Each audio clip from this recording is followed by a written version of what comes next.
Magandang araw po sa inyo lahat. Ako po si Banat Bay at eto na nga, Supreme Court, haharangin nga ba ang impeachment trial ni BP Sara Duterte? Naku po, sana. Hindi ko kasi meron tayong mga kababayan na nagpetition sa Supreme Court na harangin po itong impeachment trial ni BP Sara Duterte dahil illegal at hindi dumaan sa tamang proseso. Itong mga kababayan natin ito yung mga bayani. Andiyan no, siyempre sa pangunguna ni Atty. Torion at may kasama siya lang political vlogger na nagngangalang Coach Oli at saka si Boss Dada at ang hindi nagising na si Banat Bay. Bago! Kasama po pala ako dyan sa petition na yan. Nagkataon lang po hindi talaga ako pang umaga. Kaya sabi ko, Boss Dada, ikaw kayo at saka Coach Oli, kayo na lang bahala magrepresenta sa akin. Anyway, kung tayong tatlo nandyan, di tayo kakasya sa camera. Mabuting kayo na lang ang humarap. Di ba? Kayo naman ang photogenic o videogenic. Tayo po, panggulo lang ho tayo sa camera. O, di ba? Kaya eto, anyway, eto na nga po. So, meron ng pinai-issue o parang hinihingi po sa Supreme Court na ipatigil ho. Bigyan ng TRO itong impeachment. Bakit ho kaya?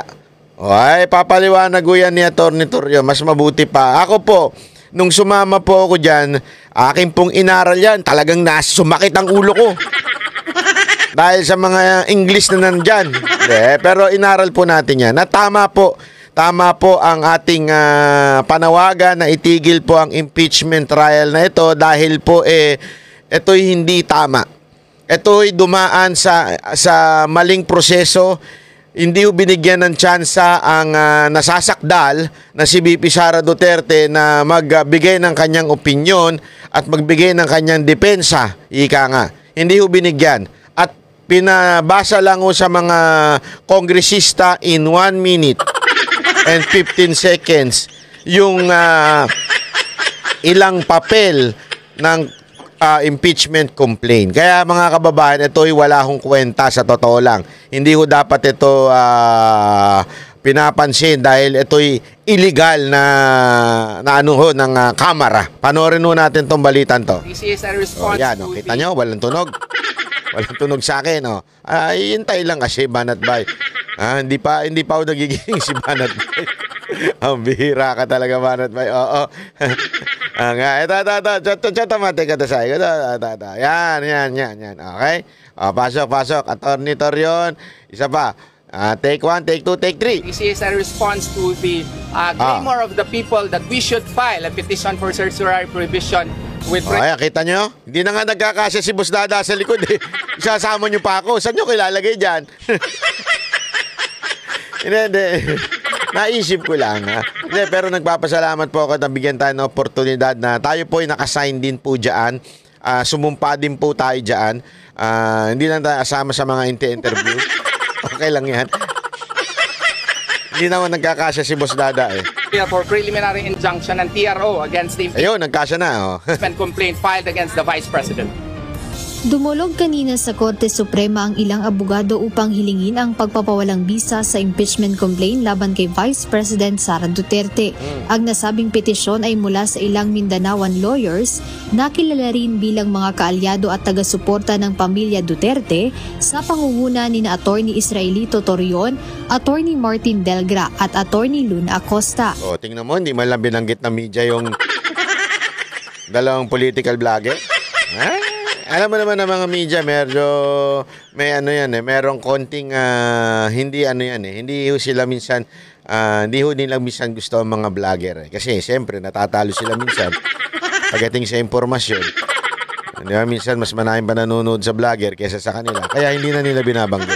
Ayon kay Atty. Israelito Torion na kilala ring legal counsel ni Apollo Kibuloy, hiling nila na mag-issue ng Temporary Restraining Order o TRO ang Korte Suprema na layong ipaisantabi at pawalan. Pero okay lang yan, okay lang.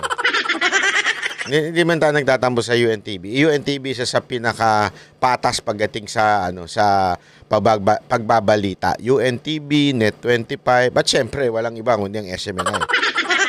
Pero ang UNTV at saka ang Net25 yan ay mga nananatiling hindi bias sa tingin ko bisa ang impeachment complaint laban kay VP Duterte.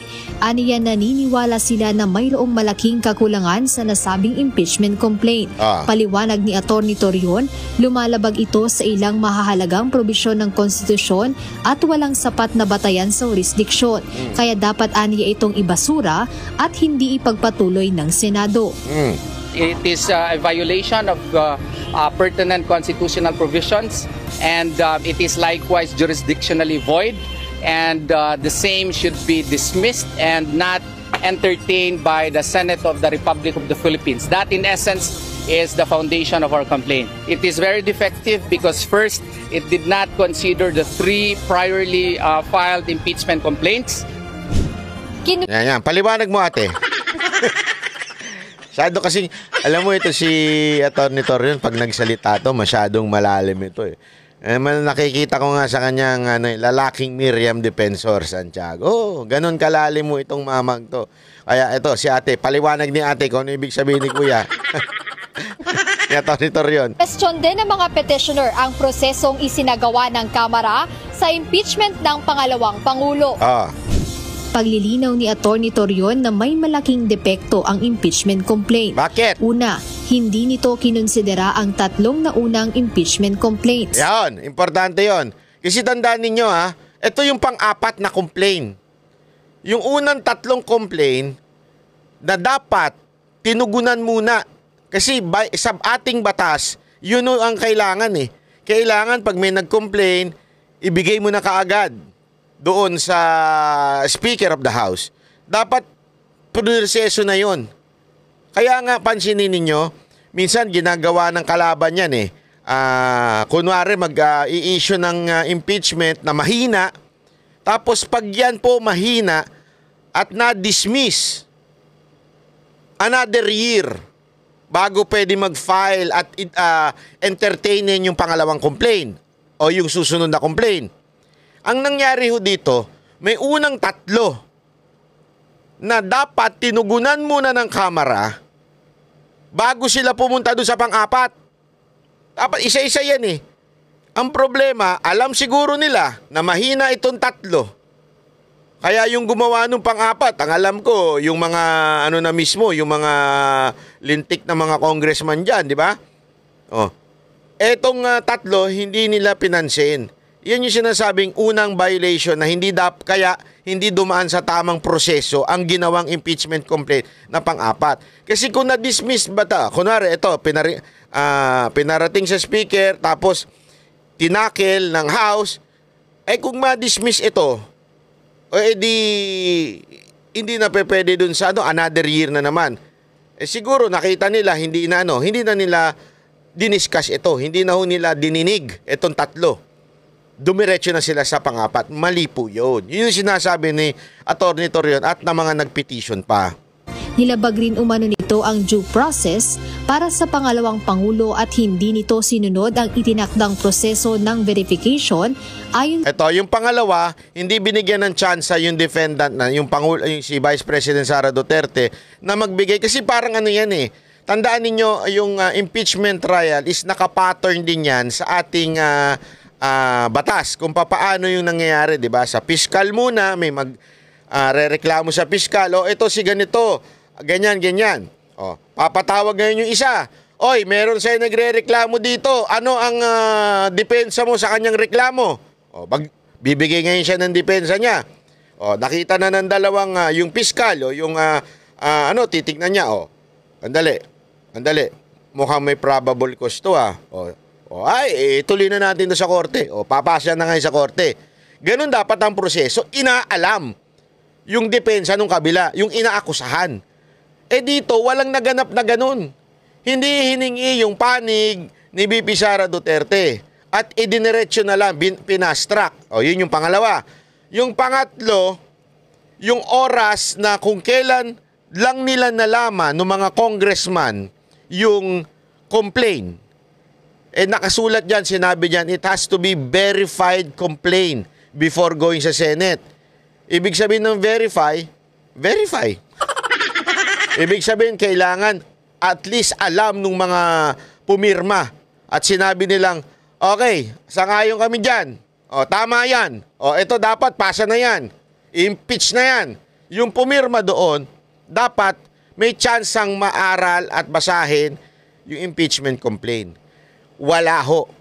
Yung kinumpute nga ni Atty. Torion, sabi niya, nung nalaman nila yung impeachment complaint ng alas 10 ng umaga, tapos hindi pa pala nila alam, sometime after lunch, doon lang nalaman ng mga congressman yung impeachment complaint, yung pang-apat na impeachment complaint. Doon lang nila nalaman, there were no time to read the entire impeachment complaint. Basta lang sila pumirma. Kaya nga doon natin masasabi, di ba, na tila totoo yung alleged 150 million na ibinigay sa mga congressman.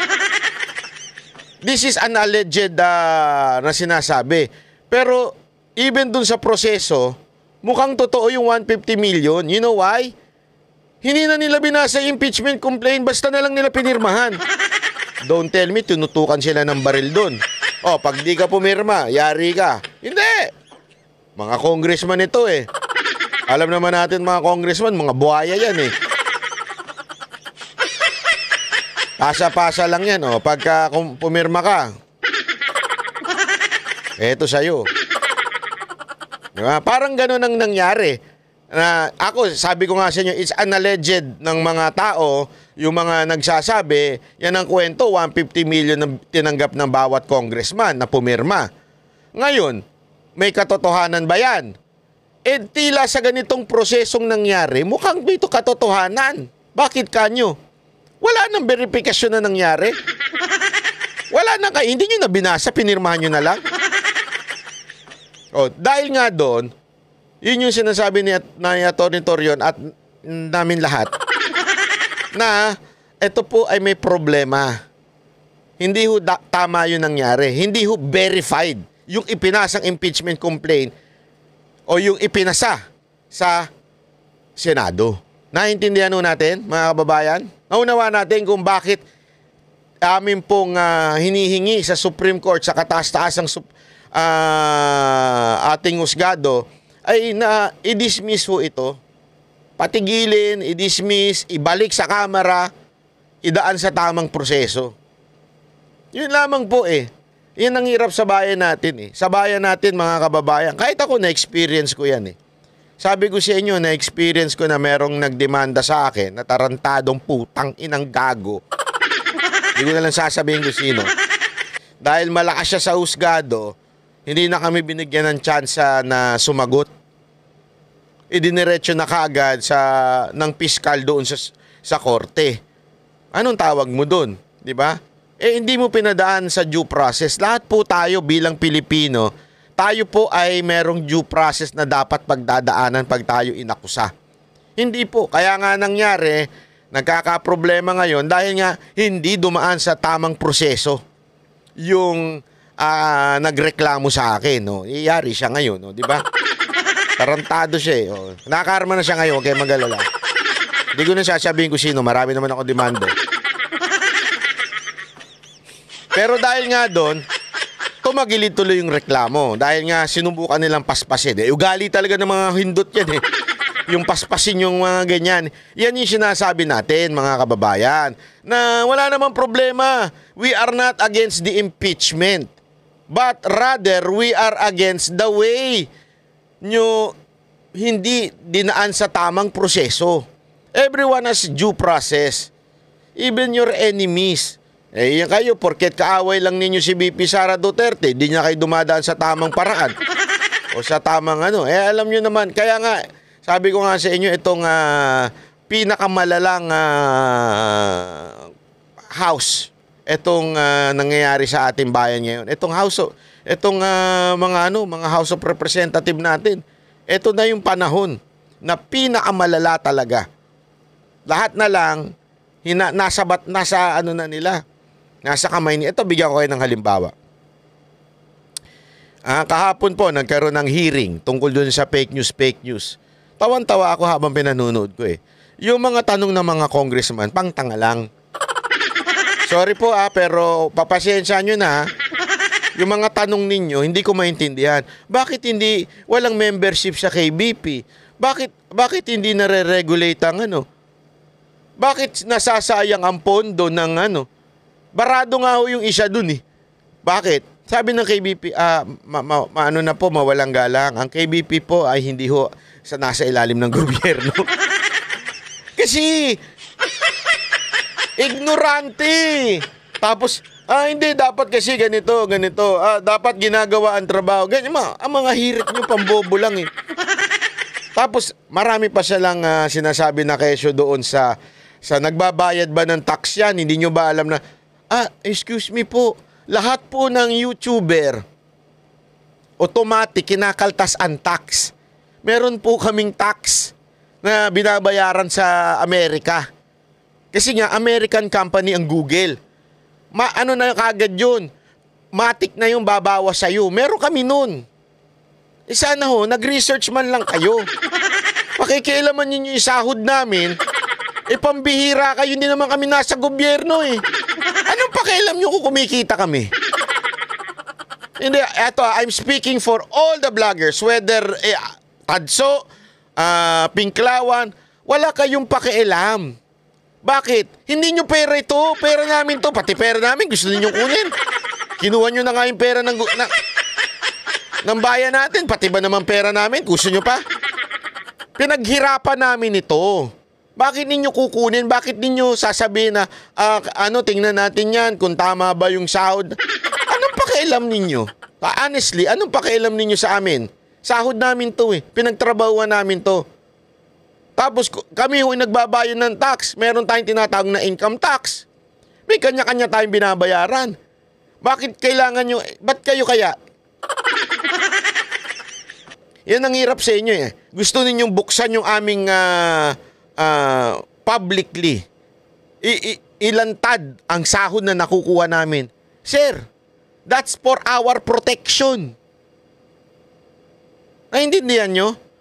Hindi nga kami pumasok sa public office kasi ayaw namin na malalaman ng tao magkano sinasahod namin. Bakit? Bakit ayaw nyo? Bakit ayaw nyo? Nagagaling ba sa pogo? Hindi. Ayaw namin. Malalaman kung magkano kinikita. Kung hold upin ako, ransakin ako, abangan ako. Ito pala si ganito kinikita. Diba? Paano na yung mga scholar na pinag-aaral namin? Biro lang yan, biro lang. Paano na yung mga scholar na pinag-aaral namin? Sabi, ganun pala kinikita niya. Tama, mali? Gago! Kayo talaga. Mali yan eh, mali. Bakit ko napasok yun? Kasi nga ganito ito mga congressman natin. Hindi ko alam kung ano nasa hulog ni. Talagang sabit-sabit na ho kayo. Tapos magbibintangan ninyo na pogo, ano ba isa? Drug lord. Sabi ko nga sa inyo, kami ho mga banateros, particular na kami banateros, kahit anong drug test ang daanan natin. Tara. Ang sigurado kung makikita nyo sa dugo namin, high blood, cholesterol. Ganon. Pero kasi drug money daw, yung mapaganyan-ganyan pa sila. Pogo, against kami dyan. Kami nga lang ang vlogger na, kami mga Duterte supporter ang karamihan sa, wala akong alam na sumusuporta sa gambling na Duterte supporter siguro yung mga iba, ang ibang mga loan shark, yung mga hiwalay. Pero yung kami talaga magkakakilala, wala sa amin na nagpo-promote ng gambling. Dahil we are against all form of gambling, especially yung online. Nakakasira ng buhay yan. Tapos sasabihin nyo, para lang ano nyo na yung kinikita namin. Hindi pa ba kayo happy na kinukulimbat ninyo ang pera ng taong bayan? Gusto nyo pati pera ng mga vlogger kunin nyo? Di umano. Diba? Kasi ayan na naman yung, kung matapang kayo, bakit di kayo pumunta dito? Kung matapang din kayo, lumabas kayo dyan. Mag-usap tayo in walang session, walang hearing. Mag-usap-usap tayo in a public place, sa harap ng luneta. Hindi gusto ninyo. Eto. May hamon ako sa inyo. Lahat ng mga congressman. Gusto ninyo, di ba, yung parang sinasabi nyo, ang tapang-tapang nyo. O punta kayo dito nang malaman ninyo immune kayo eh. Tapos pwede nyo kami ipakontempt eh. Nang walang dahilan. Masasabihin nyo lang, you're lying. Even if hindi nyo tama yung sinasabi namin, basta hindi nyo gusto, ipapakontempt nyo. O, gusto nyo ng neutral ground? Tara, sa Luneta tayong lahat. Walang hearing walang session. Luneta tayo, mag-usap tayong lahat. Magdebate tayong lahat doon. O. Pambira sasabihin nyo, matapang nga kayo pag gusto nyo, mag-aaya kayo sa loob ng bahay ninyo. Pasok! Tuloy natin itong TR na to. Sa konstitusyon. If the 3 complaints were entertained, included in the order of business within 10 session days, and included within 3 session days in the Committee of Justice, referred to the Committee of Justice, then the 1-year bar rule would have operated, and the 4th impeachment complaint should not have been legally entertained. Sana naintindihan ng mga media yun, ano? Feeling ko yung mga media nga eh. Google din, gamit na. Kung ayaw ninyo mag-Google, mag-chat GPT na rin kayo. Ipasa nyo yung sa chat GPT yung yung papel na malamang nabigyan naman kayo eh. Samantala, iginiit naman ng isa sa House Prosecutor. Tapos ang sasagot, itong hindi abogado. Abogado ba to? Hindi ko sure Hindi ko sure kung abogado ito eh. Pero itong bagitong to na walang alam, itong pasasagutin nyo.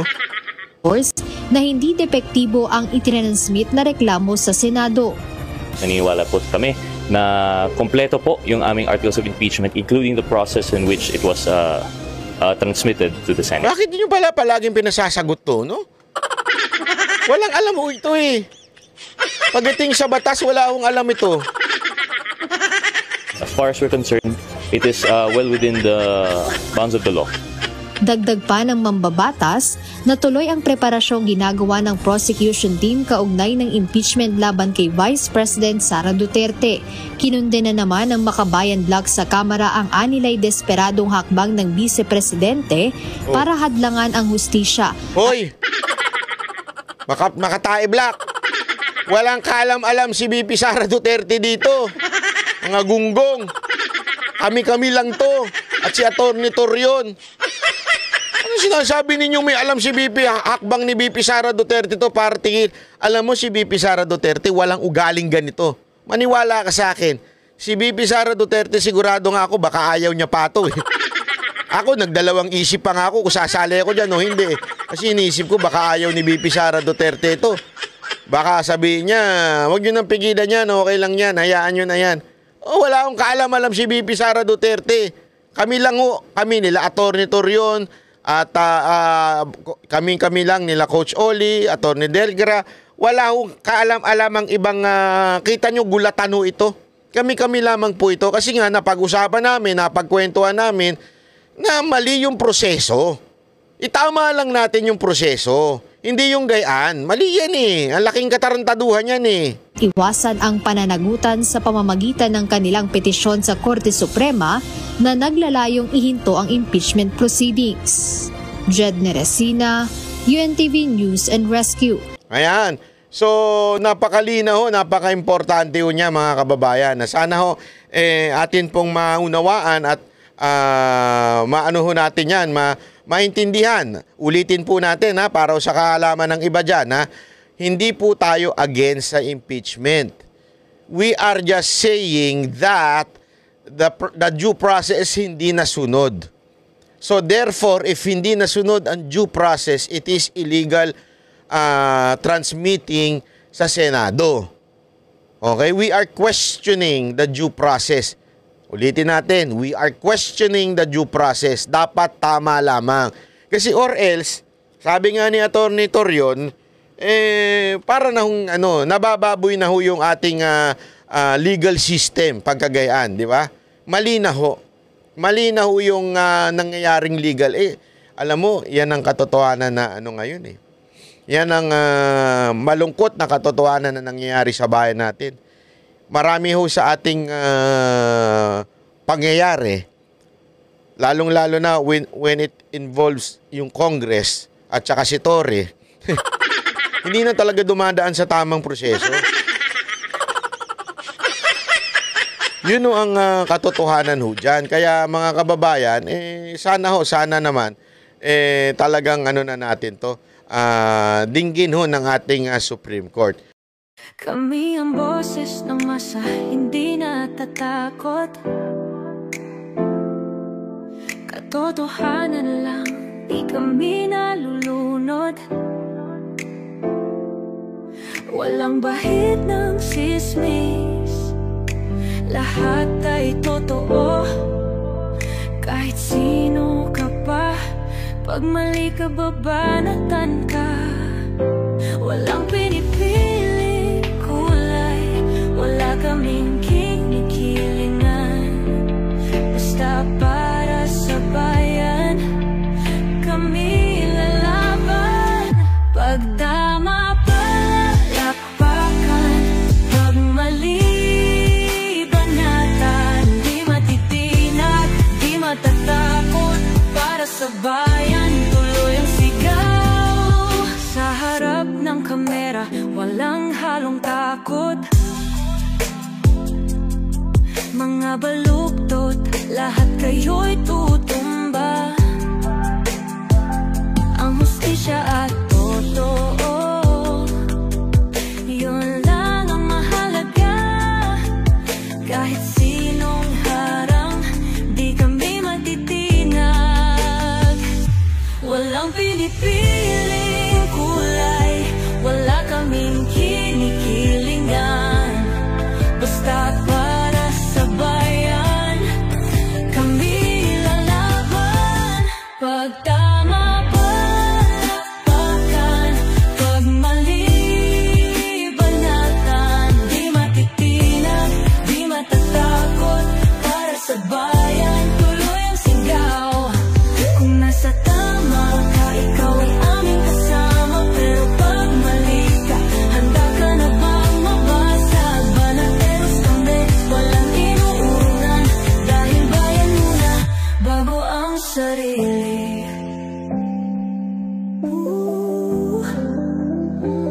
Bago ang sarili.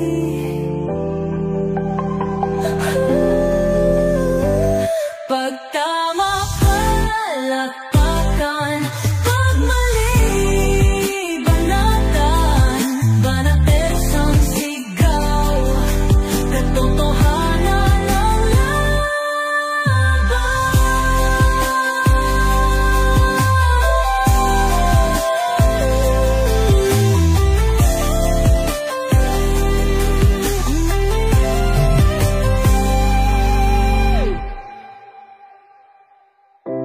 sa harap ng kamera, walang